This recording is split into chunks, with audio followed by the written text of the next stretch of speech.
If you've been wanting to try ribbon embroidery, then this is the video for you, because I have also been wanting to try ribbon embroidery and I finally got into it last month. So I thought I would give you a quick tutorial on a couple of stitches, how to use it. So this is 100% silk ribbon. I found it on Amazon. It's about 4 millimeters wide. And then I'm going to use this size 22 chenille DMC needle. So I'm just going to grab about a normal amount that I would if it was embroidery thread off of the spool here and thread it onto my needle, and then just like my embroidery thread, I'm going to knot it at one end before I begin my stitching. Now this tutorial is just for a straight stitch. There's a couple different ways you can do this stitch and it just depends on the outcome you're using. The most popular method I've seen is to split the ribbon when you're coming back down through the fabric, and this first stitch didn't turn out super well. I think I pulled it a little bit too tight when I was coming through the fabric.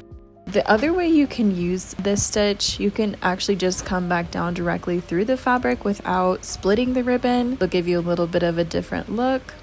I am a big fan of the tapered look that it gives when you come down through the ribbon instead of coming down through the fabric. I recently made a little piece that I used this exact stitching method in, where I split the ribbon when I came back down through the fabric. So I'll link the video above if you want to check that out. Pretty simple. I hope you enjoy trying out some ribbon work. I have loved this and I can't wait to try out more.